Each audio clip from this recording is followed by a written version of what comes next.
वादों पर वादे, राजनीतिक वादे, वादों की बौछार है, वादों की बहार है। ये बिहार बा चुनाव रण है, इसलिए सबके अलग अलग प्रण हैं, सबके अलग अलग संकल्प हैं, सबकी अपनी बातें मतदाता सुन रहे हैं। ये जानते हैं कि ये सभी 30 मार खा हैं। नमस्कार, मैं हूं मनीष अवस्थी। नमस्कार, स्वागत है आपका। मैं हूं आपके साथ रोहित पुनेठा।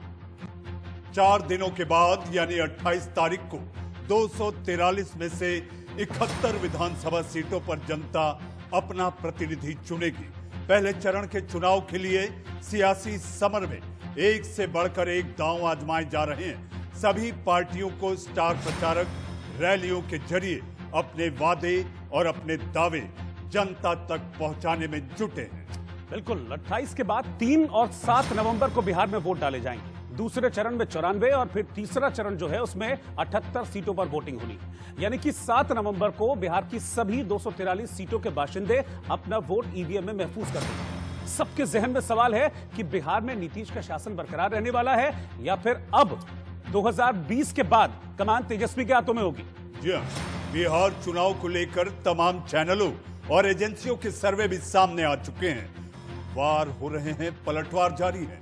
3 हफ्ते से भी कम का समय बचा है जब बिहार अपना फैसला सुनाएगी। बिल्कुल, बिहार की जनता निर्णायक फैसला लेगी क्योंकि 10 नवंबर को जो नतीजे हैं वो पूरी तरह से सामने आ जाएंगे।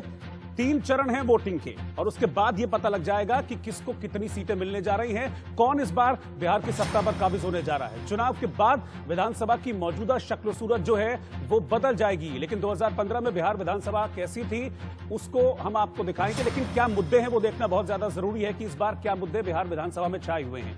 असल मुद्दा जो है वो है पलायन, लेकिन जो पैराशूट मुद्दे हैं यानी कि जो प्रॉफिट के मुद्दे हैं अपने अपने वो भी सामने आ रहे हैं। बाढ़ की कोई बात नहीं कर रहा है, लेकिन कश्मीर की बात जरूर हो रही है। हमने पिछले दिनों देखा भी था कि कैसे कश्मीर को लेकर जो सियासी बयानबाजियां हैं, रैलियां हुई थी मनीष जी, वो हमने देखा था किस तरह से ये वाकई में जैसे पैराशूट उम्मीदवार हुआ करते थे पहले, अब भी होते हैं, लेकिन अब पैराशूट मुद्दे भी होने लग गए हैं। यानी कि जो वहां की लोकल बात है, सड़क की, शिक्षा की, बेरोजगारी की, पलायन की, बाढ़ की, गरीबी की, रोजी रोटी की, उसकी कोई बात नहीं हो रही है। अलग मुद्दे छाए हुए हैं।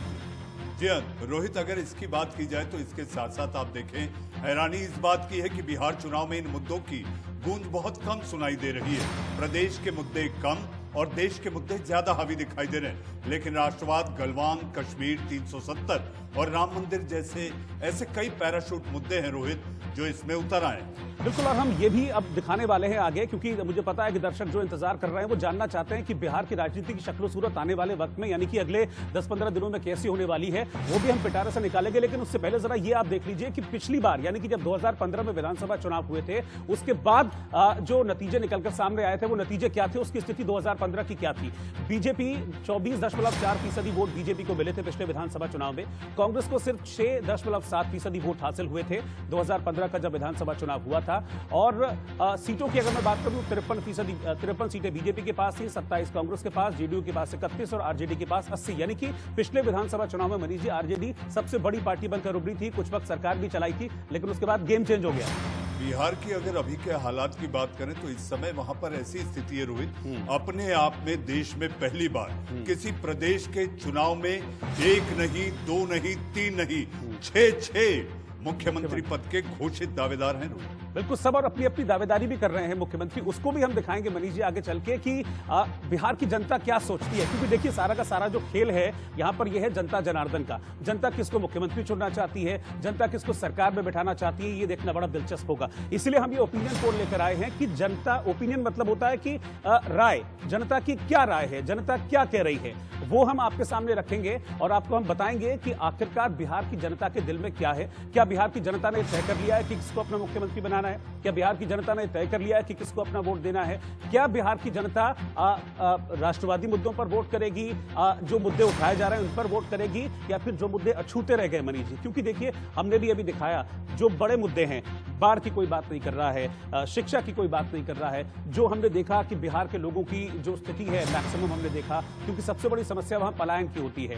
वहां से लोग पलायन कर जाते हैं दूसरे स्टेट्स में, अलग अलग जगह जाकर नौकरी के लिए, जॉब्स के लिए। जॉब अपॉर्चुनिटीज वहां पर नहीं है। क्या ये मुद्दा रहने वाला है? ये तमाम चीजें हैं जिस पर बिहार की जनता वोट करेगी, इस पर भी हम आपको दिखाएंगे। लेकिन इस वक्त ये जानना जरूरी है कि ओपिनियन पोल जो है मनीष जी, मुझे लगता है कि उसको ओपन करने का वक्त आ गया है और अब हम शुरुआत करते हैं उसकी सीट शेयर के साथ। हम शुरुआत करते हैं। आपने लेकिन रोहित, इससे पहले कि आप उसे खोलें, जिसका इंतजार मुझे ऐसा लगता है कि इस समय लाखों करोड़ों दर्शक ये जो कार्यक्रम देख रहे हैं इंडिया न्यूज पर, उनको इंतजार है, उनकी धड़कनें थमी है। लेकिन रोहित, आपने एक बात कही कि आखिर वोटर ने क्या तय कर लिया है, केकर बाप। बिल्कुल जाहिर सी बात है कि वोटर ने क्या तय किया है, यही हम जो है जो बताने की कोशिश अपने जो दर्शक हैं उनको हम कर रहे हैं कि क्या जो ओपिनियन है, क्या जो राय है, बिहार की जनता ने उस राय को कायम कर लिया और जो ओपिनियन पोल निकल कर सामने आ रहा है वो हम अब जनता के सामने रखने जा रहे हैं। तो सबसे पहले आंकड़ा हम रखते हैं सीट शेयरिंग को लेकर कि ओपिनियन पोल में, यानी कि जो सबसे बड़ा पोल है उसमें क्या राय निकल कर सामने आ रही है। क्या बिहार की जनता सोच रही है कि इस बार बिहार विधानसभा का स्वरूप कैसा रहने वाला है, किसको कितनी सीटें मिलने वाली हैं। तो मैं चाहता हूं कि उसको ओपन किया जाए, जो पहला ग्राफिक्स है सीट शेयर का उसको सामने रखा जाए। और ये देखिए, ये आज का पहला आंकड़ा हम आपके सामने रख रहे हैं। तस्वीर देखिए क्या हो सकती है बिहार विधानसभा की तस्वीर। ये देखिए, एनडीए 133 से 143 सीटें जीत सकता है, इस तरह की एक राय जब पब्लिक से बात की गई तो निकलकर सामने आई। महागठबंधन यानी कि तेजस्वी यादव जिस जोर शोर से चुनाव प्रचार में लगे हुए हैं वो एनडीए से पिछड़ते हुए नजर आ रहे हैं। मनीष जी 88 से 98 सीटों पर सिमटता हुआ दिख रहा है ये आंकड़ा। और अन्य, यानी कि अन्य में समझ लीजिए कि आरएलएसपी है, अन्य में एलजेपी है, जो छोटी छोटी पार्टियां हैं वो 12 में सिमटती हुई नजर आ रही है। यानी कि यहां पर अगर हम इस पहले आंकड़े पर यकीन करें, ये जो ओपिनियन पोल है, इंडिया टुडे और सीएसडीएस का सर्वे है उसके जरिए किया गया है, उसमें यह साफ तौर पर लग रहा है मनीष जी कि इस बार एक बार फिर से भले ही एंटी इनकम्बेंसी हो, लेकिन वापसी हो रही है एनडीए की बिहार में। की सबसे बड़ी खबर, राजग की सरकार बिहार में बनती दिखाई देती है। इस वक्त की सबसे बड़ी खबर रोहित, बिल्कुल जाहिर सी बात है, जो पहला आंकड़ा हमने रखा है वो पहला आंकड़ा ये कहता है कि ठीक है, क्योंकि तेजस्वी लगातार इस नाम पर वोट मांग रहे हैं कि 15 साल नीतीश कुमार मुख्यमंत्री रहे, 15 साल एंटी इनकम्बेंसी है। लेकिन क्या वो एंटी इनकम्बेंसी दिख रही है? अभी जो पहला ओपिनियन सामने आया है, जो पहला आंकड़ा सामने आया है, वो कहता है कि एंटी इनकम्बेंसी इतनी नहीं है। हो सकता है कि एंटी इनकम्बेंसी हो 15 साल की, लेकिन इतनी नहीं है कि वो सीधे तौर पर एनडीए को या नीतीश कुमार को हिट कर पाए। यानी रोहित, ये आंकड़े देखकर ये कहा जा सकता है कि कोरोना की वैक्सीन मुफ्त में मिलना तय है बिहार को। बिल्कुल, और इसको बड़ा मुद्दा भी बनाया था जब बीजेपी ने अपना घोषणा पत्र जारी किया था, विजन डॉक्यूमेंट जिसको नाम दिया था बीजेपी ने, उसमें सबसे बड़ा पॉइंट ही यही रखा गया था मनीष जी कि कोरोना की वैक्सीन फ्री में देंगे। हालांकि हमने देखा था कि इसको बहुत ज्यादा विरोध भी किया गया था, इस पर बहुत ज्यादा राजनीति भी हुई थी और पूरे 11 लक्ष्य बीजेपी ने रखे थे अपने संकल्प पत्र में कि हम ये 11 संकल्प लेते हैं। इन्होंने तेजस्वी को काउंटर भी किया था कि तेजस्वी 10 लाख नौकरियां देने की बात कर रहे हैं, हम 19 लाख नौकरियां देंगे। तो इस तरह के कई सारे पॉइंटर्स रखे गए थे। ये भी कहा गया था कि 2024 तक जो बिहार में एक नया एम्स है उसको हम शुरू कर देंगे। तो ये लग रहा है कि अभी जो वादे हैं वो फिलहाल इस पहले ओपिनियन पोल के जो आंकड़े की वजह से लग रहा है कि वो कहीं ना कहीं सही होते हुए नजर आ रहे हैं। सीट शेयर हमने आपको दिखाया, अब ये देखते हैं कि वोट शेयर कितना रह सकता है। ये भी पब्लिक ओपिनियन के ऊपर ये सारा का सारा आंकड़ा है, पब्लिक से बात की गई और उसके बाद पब्लिक ने किस तरह का आंकड़ा दिया है उसको जरा आप देख लीजिए। एनडीए के पास 38% यानी कि 38% वोट रह सकते हैं और महागठबंधन के पास 32% यानी कि मनीष जी एक मेजर डिफरेंस है, क्योंकि 6% का डिफरेंस अच्छा खासा होता है। जी जाहिर सी बात है रोहित, राजनीति में अगर 6% का डिफरेंस आप देख रहे हैं, 6% का अंतर ये बताता है कि बहुत कंफर्टेबली, और ये भी कहा जा सकता है जिस तरीके से आंकड़े और आकलन सामने आया है, जो राय सामने आई है, इसके मुताबिक एक कंफर्टेबल मार्जिन और कंफर्टेबल लीड के साथ राजग अपनी सरकार बनाती हुई दिखाई दे रही है। लेकिन एक और बहुत बड़ा फैक्टर है मनीष जी, अन्य जिसमें छोटी छोटी पार्टियां थी वो देखिए 30%, यानी कि महागठबंधन 32 है और वो 30%। तो छोटी छोटी पार्टियां हैं वो भी एक अच्छा मेजर जो वोट है वो लेता हुआ दिख रही है। तो ये मुझे लगता है कि ये इनमें से कोई ना कोई अगर फंसती है सिचुएशन तो फिर किंग मेकर हो सकता है इसमें। जाहिर सी बात है गेम चेंजर यही होगा, क्योंकि इसमें आर्म ट्विस्टिंग होगी। और जहां तक बात की जाए बिहार और यूपी की, तो आपने देखा है ये छोटे छोटे दल किस तरह से आर्म ट्विस्टिंग करते हैं। लेकिन जो आंकड़े सीट शेयरिंग के हिसाब से हमें आए, प्रतिशत के हिसाब से हमने अभी दर्शकों को दिखाया, रोहित, मेरा ऐसा मानना है कि राजग को बहुत आराम से सरकार बनाने के लिए उनको वो आकलन जो उनका है, जिस तरह से अलग अलग रैलियों में बीजेपी के नेता नीतीश कुमार जो दम के साथ कह रहे हैं मंच पर आकर, मुझे ऐसा लगता है वो ये आंकड़े, उनका सर्वे और लोगों की राय यही बताती है कि राजग फिर एक बार लौटता दिखाई दे रहा है। लेकिन इससे पहले कि मैं अपना पैनल ओपन करूं, मैं ये बता देना चाहूंगा हमारे दर्शकों को कि ये कोई नतीजे नहीं है, ये सिर्फ ओपिनियन है, यानी कि पब्लिक की राय है। चुनाव पूर्व पब्लिक की राय ली गई है और उस राय में जो फिगर्स निकल कर सामने आई है, उन फिगर्स को बहुत साइंटिफिक तरीके से ये पूरा जो फिगर है उसको बनाया गया है और वो साइंटिफिक रिसर्च के बाद की गई फिगर जो है वो हम आपके सामने रखने जा रहे हैं, जो ये कहती है कि एक बार फिर से बिहार में एनडीए की वापसी हो रही है। यानी कि पिछली बार नीतीश और बीजेपी अलग होकर लड़े थे तो हमने देखा था क्या हुआ था, आरजेडी के साथ मिलकर सरकार बनाई थी, लेकिन लगता है कि पिछली बार जो हुआ वो नहीं चाहते कि ऐसा कुछ हो, इसीलिए एक बार मजबूती के साथ चुनाव लड़ रहे हैं। आप ये कह रहे हैं दूध का जला छाछ भी फूक फूक के पिएगा। बिल्कुल। तो मैं मनीष में पैनल ओपन कर देता हूं। हमारे साथ खास मेहमान जुड़ गए हैं सभी पार्टियों के। मेरे साथ इस वक्त गोपाल कृष्ण अग्रवाल जी हैं, बीजेपी के प्रवक्ता हैं, वो हमारे साथ जुड़ गए हैं। मेरे साथ इम्तियाज अहमद अंसारी साहब हैं, जेडीयू के स्पोक्स पर्सन हैं, वो हमारे साथ जुड़ गए हैं। दीपक झा पॉलिटिकल एनालिस्ट हैं, कांग्रेस सिंपैथाइजर, वो इस वक्त हमारे साथ जुड़ गए हैं। डॉक्टर अजय पांडे लोक जनशक्ति पार्टी के प्रवक्ता हैं, इस वक्त हमारे साथ मौजूद हैं। और सीनियर जर्नलिस्ट सतीश के सिंह, वो भी इस वक्त हमारे साथ जुड़ गए हैं। आप सभी का हमारे पैनल के सभी मेहमानों का बहुत बहुत स्वागत है। और चूंकि जो पहला आंकड़ा है, जो पहली दो फिगर्स हमने दिखाई हैं, वो बीजेपी के पक्ष में, वो एनडीए के पक्ष में जाती हुई दिख रही। तो पहला सवाल मेरा गोपाल कृष्ण अग्रवाल जी से है। गोपाल जी, क्या आपको लग रहा है, क्या ये सोच रहे थे आप कि बहुत कंफर्टेबली इस बार चुनाव जीत जाएंगे, ऐसा कुछ आपको लग रहा है? क्योंकि आप लोग अपना इंटरनल सर्वे जरूर कराते होंगे। बिल्कुल सही बात है।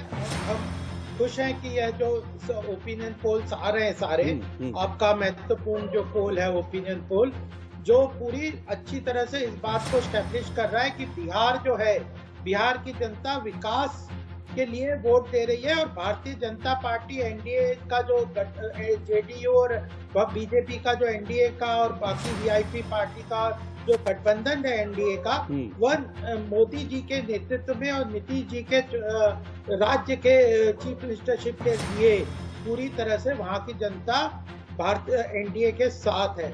और यह महत्वपूर्ण बात है क्योंकि 15 साल का जो हमारा कार्यकाल है, जिसको हमने जनता के सामने रखा था कि बिहार गुंडा राज, जंगल राज से बिल्कुल अलग तरीके से विकास के पथ पे चल पड़ा है और डबल इंजन की जो ग्रोथ है, केंद्र और प्रदेश सरकार का मिलकर जो बिहार का विकास और तेजी से होगा, तो इस बात को जनता ने अच्छी तरह से माना है। एक तरफ तो ये बात है, दूसरा एक महत्वपूर्ण ये भी पहलू है कि जो कांग्रेस यानी अपोजिशन है, आरजेडी तो चलो जंगल राज और इस सब में लगी हुई है, गुंडागर्दी और बूथ कैप्चरिंग का ही उनका काम है, उनके नेता जेल में है।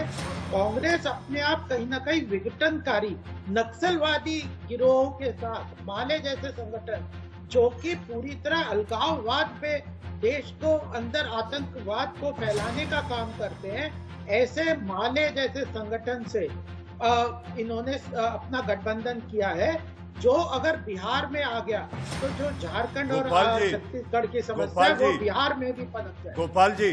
गोपाल जी, आज औरंगाबाद की एक रैली की हमने तस्वीर और वीडियो दिखाया था, अगर आपने वो देखा होगा, आप पैनल पर आ चुके थे। हमारी रिपोर्ट में रोहित हमने दिखाया था कि औरंगाबाद में रामेश्वर चौरसिया और चिराग पासवान की उस रैली में कितनी भीड़ थी। गोपाल जी, ये भीड़ तो कुछ और कहती है। हमने जो चुनाव इलेक्शन की रैलीज की है, हम लोग बहुत ही जागरूक और रिस्पॉन्सिबल पार्टी की तरह काम कर रहे हैं। प्रधानमंत्री जी ने जब रैली में हम लोग सब बात कर रहे थे, सब स्पष्ट था कि अगर भीड़ आ गई, सोशल डिस्टेंसिंग नहीं मेंटेन की, लोगों ने कुर्सियां जमीन पे बैठे और भीड़ दिखी, तो प्रधानमंत्री पूरी तरह से बहुत नाराज हो जाएंगे कार्यकर्ताओं पे, पदाधिकारियों पे। इतना स्पष्ट हमें निर्देश था। तो हम लोग स्टार प्रचारकों के साथ मल्टीपल रैलीज, वर्चुअल आउटरीच का काम कर रहे हैं। तो यह जो फिजिकल रैलीज कर रहे हैं, फिजिकल फ्लाउट कर रहे हैं, सोशल डिस्टेंसिंग, यह बिहार की जनता के साथ धोखा है। यानी कि आप ये कह रहे हैं कि सोशल डिस्टेंसिंग का चुनाव प्रचार जो है, सोशल डिस्टेंसिंग का चुनाव प्रचार भी आपको जीत दिलाएगा। रोहित, हमारे साथ डॉक्टर अजय कुमार पांडे। डॉक्टर अजय, आंकड़े जो अभी आपके सामने आए, प्रतिशत की बात की जाए सीट शेयरिंग की, यह साफ दिखाई देता है कि फिर एक बार राजग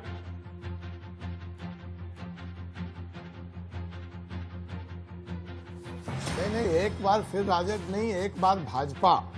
इसको ऐसे कहिए। आपने अभी ना मनीष जी, आपने अभी एक बड़ा तथ्य बताया कि ये ऐसा चुनाव है जिसमें इतने मुख्यमंत्री के चेहरे हैं, लेकिन एक तथ्य आप बताना भूल गए। वो तथ्य ये है कि ये विश्व का ऐसा चुनाव है जहां मुख्यमंत्री 15 साल के बाद कह रहा है कटोरा लेके कि मुझे 5 साल और दे दो विकास के लिए। ये वही मुख्यमंत्री हैं जो 2005 में लालू जी के खिलाफ बोलते थे कि मुझे लालू जी की तरह 15 साल नहीं चाहिए, मुझे बिहार के लिए 5 साल दे दो, मैं नक्शा बदल दूंगा। बिहार की जनता ने 15 साल दे दिए जनाब आपको, अभी भी आप कटोरा लेके भीख मांग रहे हैं। ये बिहार शेरशाह सूरी की धरती है जो 5 साल दिल्ली की सल्तनत पे बैठा था और उसने भारत का नक्शा बदल दिया था। ये ग्रैंड ट्रंक रोड कलकत्ता से पेशावर तक बनाने का काम किया जो बिहार के बीचों बीच से निकलता है और इतिहास में दर्ज है। नीतीश कुमार जी बार बार हवाला देते हैं। अच्छा डॉक्टर अजय पांडे, मैं ये जानना चाहूंगा कि अभी कुछ वक्त पहले की बात है, जब चिराग पासवान नीतीश कुमार को चाचा चाचा कहते हुए थकते नहीं थे, और अब वो कसम खा चुके हैं कि अब मुख्यमंत्री नहीं बनने दूंगा मैं, किसी भी सूरत में नहीं बनने दूंगा मैं। क्या अचानक से ऐसा हो गया?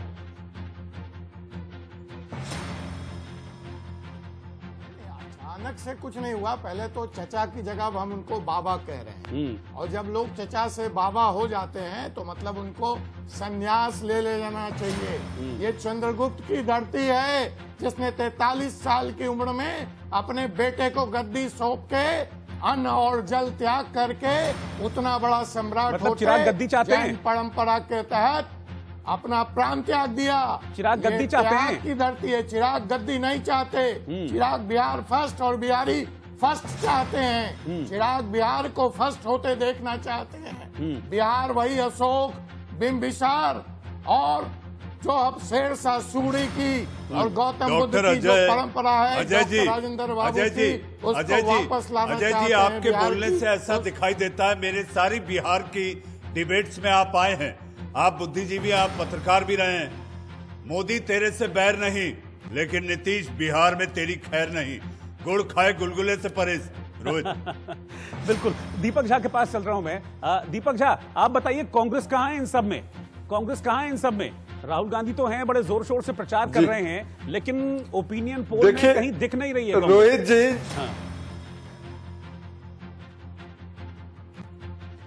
रोहित जी, अब आपने ओपिनियन पोल निकाला है, मेहनत किया है, तो मैं आपके मेहनत का सम्मान करता हूं कि आपने भी पत्रकार हैं तो मेहनत जरूर किया है। लेकिन मैं एक बात बता देना चाहता हूं, काठ की हांडी बार बार नहीं चढ़ती। यही मोदी जी हैं, नीतीश कुमार को 2015 में जी भर के गालियां दे रहे थे, बिहार की जनता का अपमान कर रहे थे, डीएनए मांग रहे थे। नीतीश कुमार मोदी जी का अपमान कर रहे थे, और यहाँ पे अब गलबैया कर रहे हैं। सत्ता का क्या खेल है देखिए। यहाँ पे अजय कुमार जी बैठे हैं, गोपाल कृष्ण जी बैठे हैं भाजपा के, एक हनुमान बताते हैं, एक दूसरे का नाम भी नहीं लेना पसंद करते। तो अब आप समझ रहे हैं कि जनता के साथ भाजपा, आपने भी तो गले लगाया था नीतीश कुमार को, आप भी तो गले लगे थे 2015 में। करना चाह रही है तो 2015 में भी तो आप गले लग गए थे सर। दीपक भाई, 2015 में आप भी गले लग गए थे, क्योंकि 71 सीटें थी नीतीश कुमार के पास। तो वो मजबूरी का गठबंधन था क्या? वो गलबैया मजबूरी की थी क्या? क्योंकि 71 सीटें थी नीतीश कुमार के पास, सत्ता में रहना था, तो इसलिए मजबूरी की गठबंधन हमारा नहीं करे तो लीला, तो हमें अब देख के आप लग रहा है करे कि तो लीला। दीपक झा, आप करे तो लीला। मजबूरी का दिया गठबंधन तले अंधेरा है, इसकी बात करिए। गठबंधन तो ये लग रहा है कि भाजपा, दिया तले अंधेरा है, इसकी बात करिए। मनीष जी, मैं कहता हूं कि मजबूरी का गठबंधन तो ये लग रहा है कि नरेंद्र मोदी जी सेंट्रल में चिराग पासवान को तो रखना चाहते हैं, लेकिन बिहार में नाम भी नहीं लेना चाहते हैं। कौन सी मजबूरी है, कैसी गठबंधन है? ठीक है, ये लगता है बिहार। ठीक है, वक्त है अगली फिगर खोलने का, और मनीष ये सबसे इंपॉर्टेंट है। सबसे इंपॉर्टेंट इसलिए है क्योंकि ये फिगर ये बताएगी कि बिहार की जनता किसे चाहती है, बिहार की जनता किसे चाहती है कि वो बिहार में मुख्यमंत्री बने, बिहार की बागडोर संभाले, और वो क्या कहता है आंकड़ा, वो फिगर क्या कहती है, उसको सामने लेकर आया जाए। तो बिहार की जनता क्या कह रही है इस ओपिनियन पोल के मुताबिक? इंडिया टुडे और CSDS का सर्वे ये कहता है कि 31% जनता ये कहती है कि नीतीश कुमार ही मुख्यमंत्री बने। दूसरा आंकड़ा तेजस्वी यादव के पक्ष में जाता हुआ दिख रहा है। तेजस्वी यादव 27% जनता चाहती है और 42% जनता मुख्यमंत्री के तौर पर अन्य को देखना चाहते हैं। यानी कि जो आप बात कर रहे थे ना मनीष जी, छह में से 2 हो गए, 31 और 27। बाकी के जो बचे 4 लोग हैं, वो 4 लोगों में से टक्कर है आपस के बीच में। लेकिन एक सवाल यहां पर एक चीज और गौर करिए रोहित, मैं ये कहना चाहूंगा, आप 4 लोगों का जिक्र कर रहे हैं और तेजस्वी और नीतीश में 4% का ही अंतर। बिल्कुल यही सवाल लेकर मैं जाना चाह रहा हूं गोपाल जी के पास। गोपाल जी, नीतीश जी तो लंबे वक्त से राजनीति कर रहे हैं, लंबा राजनीतिक करियर है। तेजस्वी यादव को तो अभी कुछ ही वक्त हुआ है, एक बार डिप्टी सीएम रहे हैं, लेकिन सिर्फ 4% का अंतर है। 4% का अंतर है लोगों की पसंद में एज ए सीएम। ये खतरा है, अलार्मिंग है। नहीं, देखिए, हम यह बात भी आपको ध्यान में रखना चाहिए कि यह बीजेपी और जेडीयू का गठबंधन है। प्रधानमंत्री मोदी जी की जो पॉपुलैरिटी है वह लगभग 70 से 80% पूरे देश में है और यही विकास का कारण बनने वाली है और यही जनता का एक बहुत बड़ा ये फैक्टर भी है। अगर प्रधानमंत्री नरेंद्र मोदी जी भारत के अनडिस्प्यूटेड पॉपुलर लीडर हैं तो यानी कि ये मोदी की जीत, ये मोदी की वजह से आंकड़े आ रहे हैं। साफ तौर पे दिखाता है गोपाल जी ये बताता है कि देश का चेहरा, सारा जिम्मा और माहौल बदलने का दारोमदार किसी और पर नहीं, प्रधानमंत्री मोदी पर है।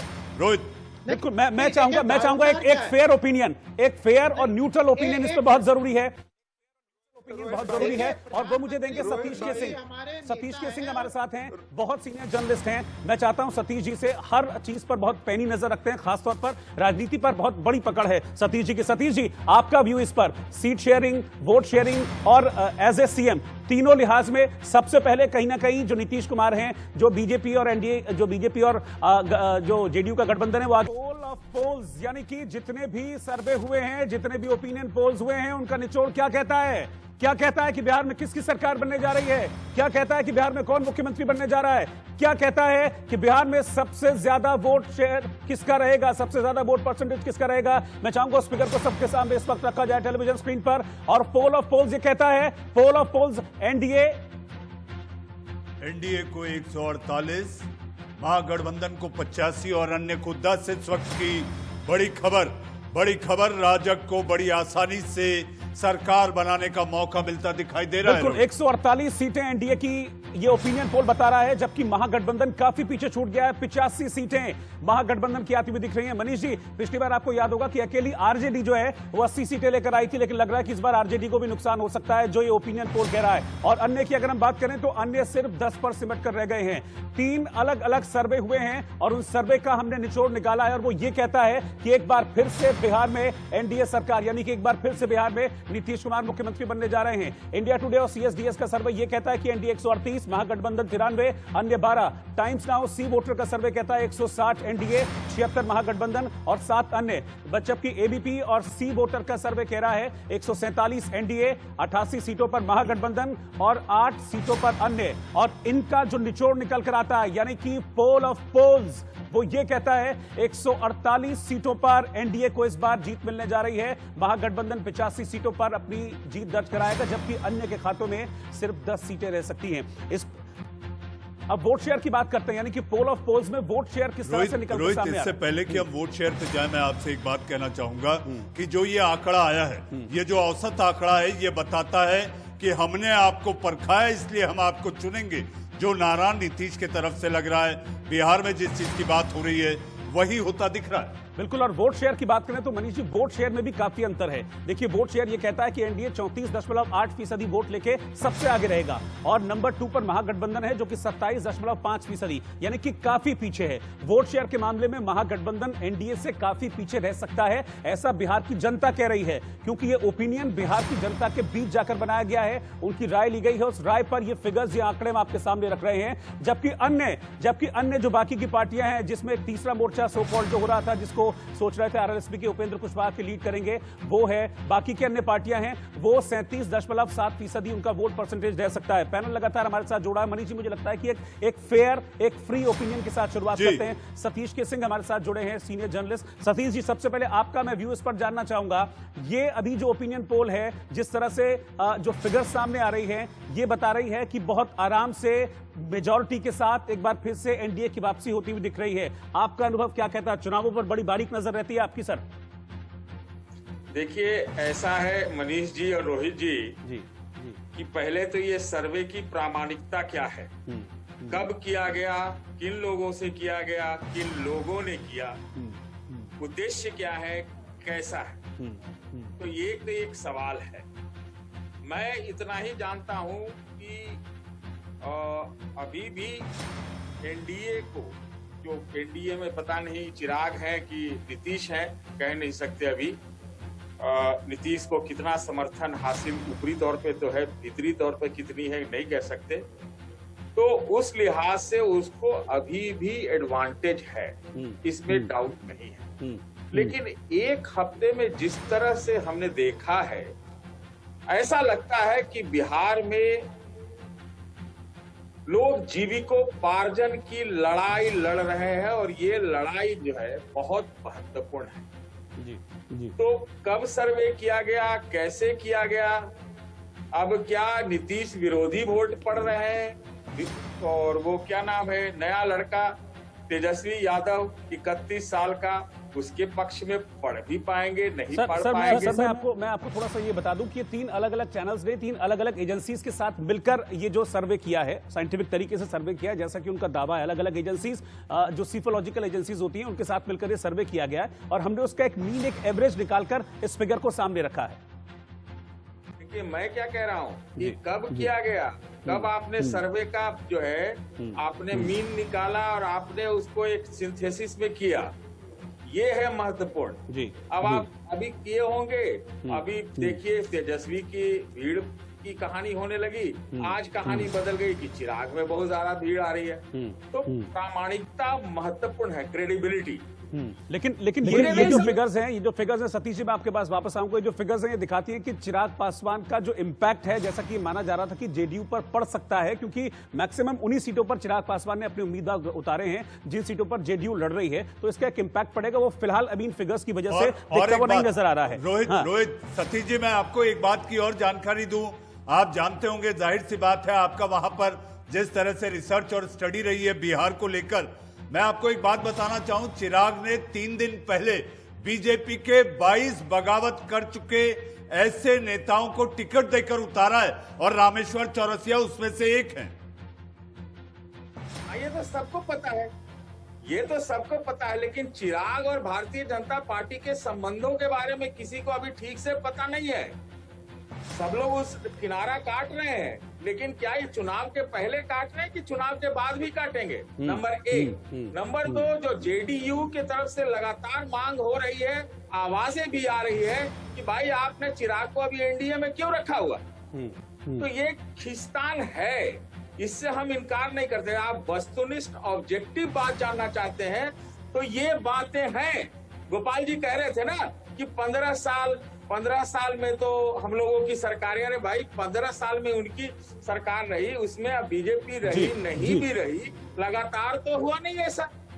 तो ठीक है। रोहित, लेकिन इस पैनल में एक व्यक्ति है जो जिसके चेहरे पर सबसे ज्यादा चमक दिख रही है, आप बताइए, मैं आपसे पजल पूछता हूँ, वो कौन है?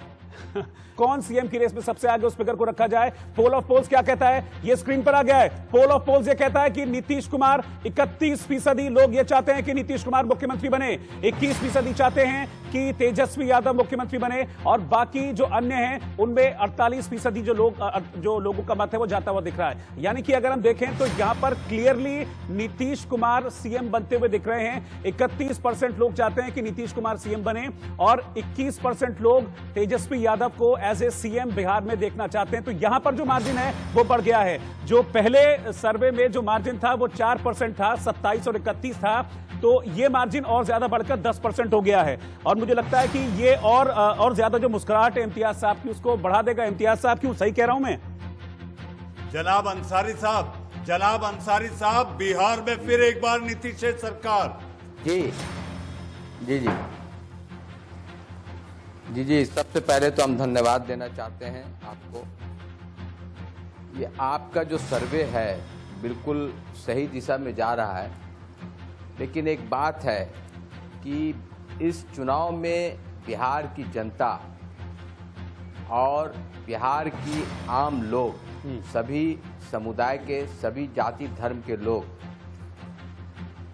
इस कोरोना काल में और पूर्व की नीतीश कुमार के शासनकाल के पूर्व की शासनकाल को भली भांति समझ चुके हैं और देख चुके हैं। और बिहार की जनता जिस तरह से आम लोग, शिक्षित लोग, युवा लोग और महिलाओं का एक बड़ा वर्ग, जो नीतीश कुमार के शासनकाल में महिलाओं को जो सम्मान मिला है और जो गरीब और शोषित और अति पिछड़ा को आवाज़ मिला है और उनको विकास में भागीदार नीतीश कुमार की शासन ने बनाया है, नीतीश कुमार की सरकार ने बनाया है, हर जगह प्रतिनिधित्व दिया है। तो ये लोग पूरी तरह मन बना चुके हैं। जैसे जैसे मतदान की तिथि आएगी, 3 फेज में है हम लोग का, 28 को, 3 को, 7 को, जैसे जैसे सभी क्षेत्रों में मतदान की तिथि आएगी, नीतीश कुमार के मतदाताओं का सर्वे का संख्या और बढ़ता जाएगा। मतदान की मेरी तिथि समझ आएगी, है एक कि नई 10 आंधी नवंबर आएगी, को रोहित। नीतीश कुमार बिल्कुल, यानी कि ये उम्मीद जता रहे हैं कि ये फिगर और बदल सकती है जी हाँ। और फेवरेबल तौर पर बदल सकती है, वो ये कह रहे हैं। मेरे साथ शुभ्रा सुमन इस वक्त हैं। शुभ्रा है मेरे साथ इस वक्त। मैं सर आपके पास वापस लौटूंगा। शुभ्रा मेरे साथ है, हमारी सहयोगी, पिछले काफी दिनों से वो बिहार में हैं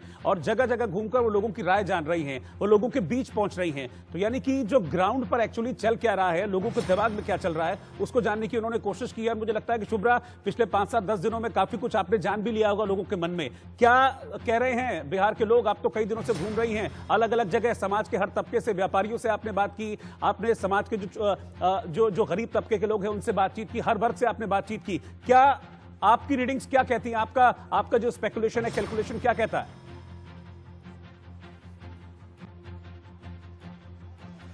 देखिए रोहित और मनीष जी, आप लोग नीतीश कुमार की लोकप्रियता का विश्लेषण लगातार कर रहे हैं, मैं सुन रही थी, लेकिन जमीन की आवाज अगर आप मुझसे पूछें तो नीतीश कुमार की लोकप्रियता को अलग अलग तरह से आंका जा सकता है, लेकिन नीतीश कुमार को अगर सबसे बड़ा चैलेंज है, अगर सबसे बड़ी चुनौती कहीं से है तो वो आरजेडी तेजस्वी यादव की तरफ से है और ग्राउंड की रिपोर्ट भी यही कह रही है। और ये रैलियों में भी दिख रहा है जिस तरीके से तीखे बार नीतीश कुमार आरजेडी के ऊपर, खासतौर से तेजस्वी यादव के ऊपर कर रहे हैं। अभी तक जो ओपिनियन पोल्स हैं वो ये कह रहे हैं कि नीतीश कुमार की सरकार बन रही है, एनडीए की सरकार बन रही है, नीतीश कुमार मुख्यमंत्री बन रहे हैं। लेकिन एक और खास बात है मनीष जी बिहार की जनता की, वो ये है कि वो एंड टाइम पर अपना मन कई बार बदल लेती है। नए मेहमान हमारे साथ जुड़ गए हैं, बाकी पूरा का पूरा जो पैनल है वो एज इट इज है। मैं सुदेश जी के पास चल रहा हूं। सुदेश जी, क्लियर मेजॉरिटी दिख रही है, इसकी उम्मीद कर रहे थे आप? क्लियर मेजॉरिटी आपको पोल ऑफ पोल्स में नजर आ रही है, बहुत कंफर्टेबल मेजॉरिटी के साथ एनडीए सरकार बना रहा है बिहार में। देखिए, हम ये भी मानते हैं कि आपने कुछ कंजर्वेटिव एस्टिमेट दिए होंगे, क्योंकि हमारा 2/3 का एम है और हम एस्पायर करते हैं, क्योंकि जनता देखिए इस पार या उस पार की लड़ाई लड़ रही है। जनता को पता है सही कौन है, और आपको पता है कि जितना भी आप ऑप्टिक्स क्रिएट करने का प्रयास करें, आप मतलब बाकी लोग आपको नहीं बोल रहे, उससे कोई फर्क नहीं पड़ता। क्योंकि बिहार का एक यूनिक चीज क्या है मनीष जी, आपको पता है कि वहाँ हर चीज डिबेट होता है। कुछ भी आप बोल दीजिए तो ऐसा नहीं है लोग मान लेंगे, और हर पान दुकान पर, हर नुक एंड काउंटर में इसको डिस्कस किया जाता है कि कहाँ से करोगे, अगर नौकरी की बात करते हो कहाँ से करोगे। और ये डिबेट जो है ना, यही बताता है लोग भले ही आपके रैली में आप दिखा दें कि लोग आ रहे हैं, हम तो बहुत सभ्य तरीके से रैली कर रहे हैं। आपको पता ही है, प्रधानमंत्री जी की रैली को आपने देखा, सोशल डिस्टेंस मेंटेन करके हमने 100 जगह डिजिटल उसका डिस्प्ले रखा जिससे लोग देख सकें। तो ये कोई इंडिकेशन नहीं होता है। जो हमारे तथाकथित सो कॉल्ड सेकुलर मीडिया है वो एक ऑप्टिक्स क्रिएट करने का प्रयास कर रही है, जिससे वो खुद हतप्रत रह जाएंगे। तो आपके जो नतीजे हैं उनको आज भी सीख दे रहे होंगे, और हमारा मानना है 2/3 बहुमत एनडीए निश्चित ही प्राप्त करेगी। जी, आप ये कह रहे हैं कि ये जो भीड़ जुट रही है ये वोटों में तब्दील नहीं होगी? सवाल नहीं है। देखिए, आपको पता है भीड़ जुटाने में हमसे ऊपर कोई नहीं हो सकता। आपको पता है इतनी बड़ी कैडर की पार्टी, अगर हम चाहें तो हर रैली में भीड़ होगी। ये 1-2 रैली में भीड़ करके उसी को दिखा रहे हैं, ऑप्टिक्स क्रिएट कर रहे हैं। लेकिन अगर आप हमारे डिजिटल डिस्प्ले को देखिए, कितनी जगह हम पहुंचे, और जो परफॉर्मेंस है, और जो बिहार, एक डर है बिहार में कि अगर इनको दिए तो वापस खत्म। भीड़ इंडिकेशन नहीं है। आप सोचिए, कोरोना की इस महामारी में एज ए जर्नलिस्ट आपको और एज ए पॉलिटिशियन मुझे क्वेश्चन करना चाहिए कि कहीं ये कोरोना बम तो नहीं आप फैला रहे हैं इस तरह का भीड़ लाके। आप पर कैसे बिहार की जनता विश्वास करे कि आप इनको डिलीवरी देंगे, विकास देंगे, जब आप इनके हेल्थ का ही ध्यान नहीं रख रहे हैं? थोड़ा तो सोचिए। इलेक्शन कमीशन के पूरे डायरेक्टिव है, उसके बाद भी इतनी भीड़ को आप दिखा रहे हैं, कोई सोशल डिस्टेंस नॉर्म नहीं है, इसके बारे में तो कुछ चर्चा होनी चाहिए ना। बिल्कुल, लेकिन एक चीज है मनीष जी, ये जो ओपिनियन पोल है, ये ओपिनियन पोल अब तक का है, लेकिन अभी तो 4-5 दिन बचे हैं इलेक्शन में, उसके बाद सेकंड फेज, उसके बाद थर्ड फेज। बाकी लोग भी हमारे साथ हैं, दीपक झा भी हमारे साथ बने हुए हैं। दीपक, लास्ट टाइम में जिस तरह की घोषणाएं हो रही है, क्योंकि जो आखिरी 8-10 दिन का जो फेज होता है इलेक्शन में, किसी भी इलेक्शन में, वो बहुत क्रूशियल होता है, और अब वो मुझे लगता है कि वो फेज आ गया है। क्या ये गारंटी है कि एंड टाइम पर इससे चुनाव नहीं बदलेगा? क्या ये वोटर का दिमाग चेंज कर सकती है ये सब चीजें? क्योंकि बहुत इंपॉर्टेंट है मनीष जी, मुझे लगता है।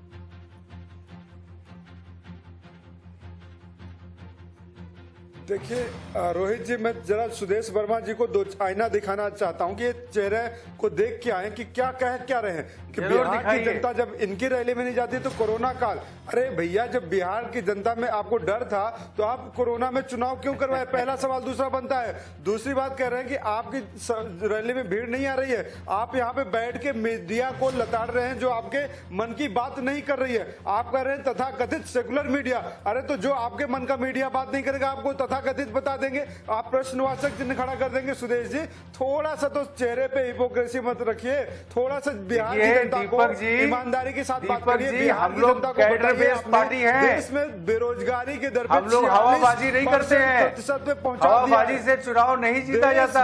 33% बेरोजगारी। दीपक जी, हम लोग कैडर बेस्ड पार्टी है और हमें पता है नब्ज का। जो बेरोजगार है, जिसके बिहार की जनता जो है ना दीपक जी, वो मन बना चुकी है। रोजगार पर डिबेट हो रहा है, मोदी जी एम्प्लॉयमेंट आप देंगे, नौकरी देंगे कि रोजगार देंगे, इस पर हर घर में डिबेट हो रहा है और लोग हंस रहे हैं कि आप देंगे कहां से, बेवकूफ बनाएंगे लोगों को। बिहार की जनता, बिहार का युवा रोजगार मांग रहा है। बिहार की जनता कहती कि हमें बिहार ना जाना पड़े। सुदेश वर्मा जी, जरा पढ़ लिख के आया करिए।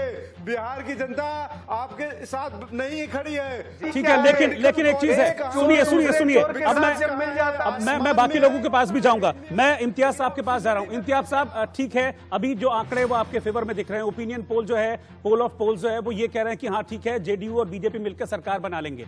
लेकिन मैं एक चीज जानना चाहता हूं कि बिहार के जो इश्यूज हैं, जो इंटरनल इश्यूज हैं, जो लोकल इश्यूज हैं, उन पर तो बात ही नहीं हो रही है। क्यों 370 की जरूरत पड़ गई बिहार के चुनाव में? क्यों सेना का जिक्र करने की जरूरत पड़ गई बिहार के चुनाव में? उन जो लोकल मुद्दे हैं बिहार की जनता के से जुड़े हुए, उनकी गरीबी है, उनकी शिक्षा है, उनका घर है, उस पर तो बात ही नहीं हो रही है। बिहार चुनाव जीतना एक अलग चीज है, लेकिन पब्लिक का वेलफेयर करना भी जरूरी है। सरकार तभी आगे बनाएंगे फिर। नहीं तो आप नहीं, आप देखिए, पूरे देश पे आप लोगों की नजर रहती है और बिहार पे भी नजर रहती है। बिहार कितना पिछड़ा और बीमारू राज्य था 2005 से पहले।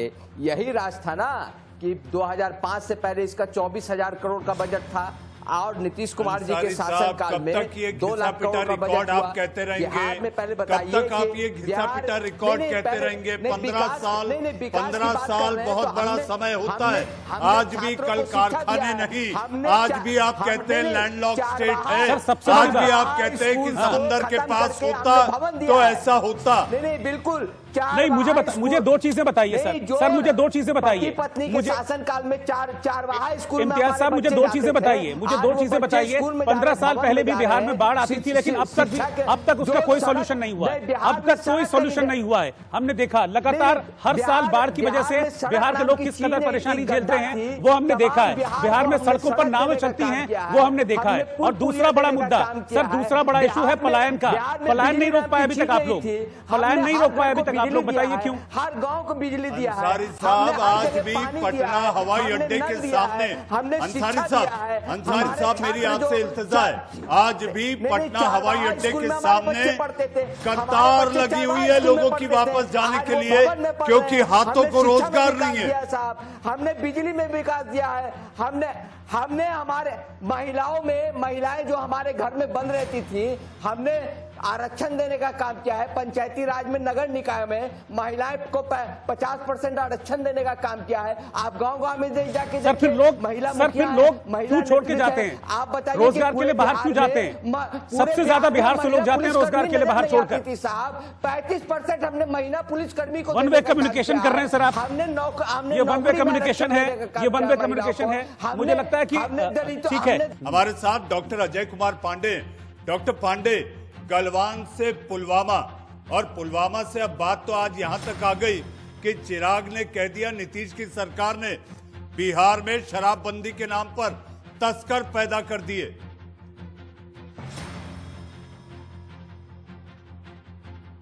इसमें क्या गलत कहा? मैं तो बार बार पूछ रहा हूं कि 15 साल के बाद ये कटोरा लेके भीख मांग रहे हैं। 2.5 साल कर्पूरी ठाकुर मुख्यमंत्री रहे, बिहार का चेहरा बदल दिया। लाल बहादुर शास्त्री बहुत थोड़े काल के लिए प्रधानमंत्री रहे, हरित क्रांति ला दिए।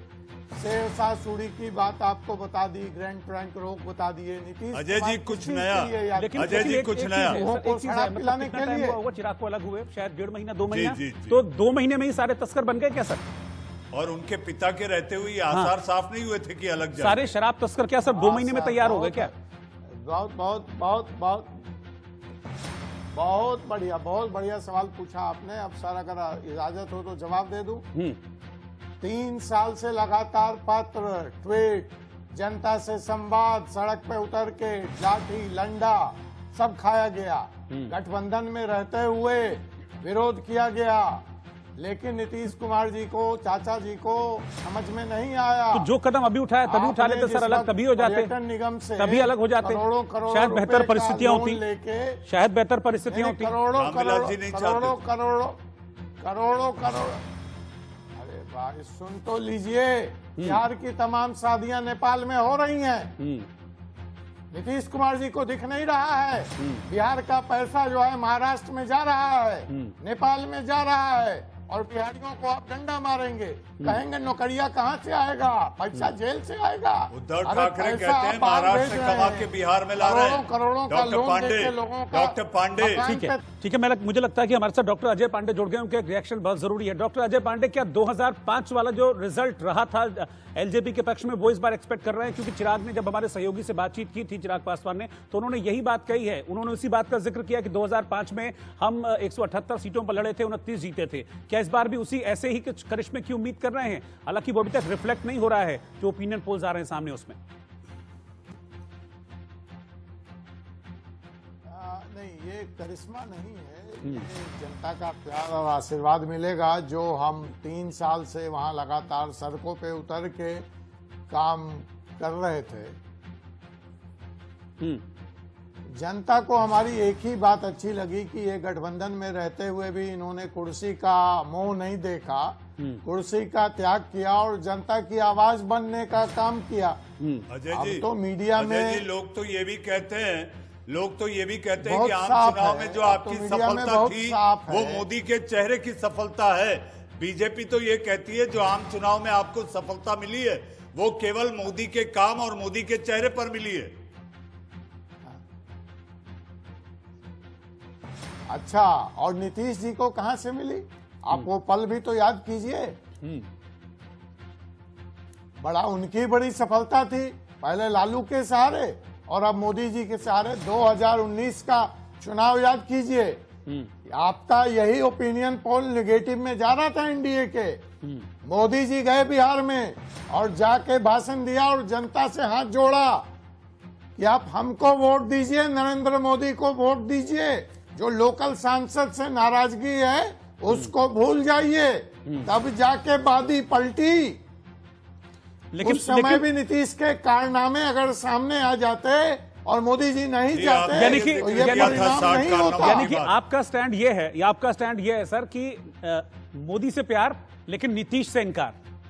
ये राय है जिसका हमने एक औसत निकालकर ये बताया और आपको समझाने की कोशिश की कि फिर एक बार ऐसा लगता है कि शायद राजग की सरकार बने और नीतीश फिर एक बार मुख्यमंत्री बने।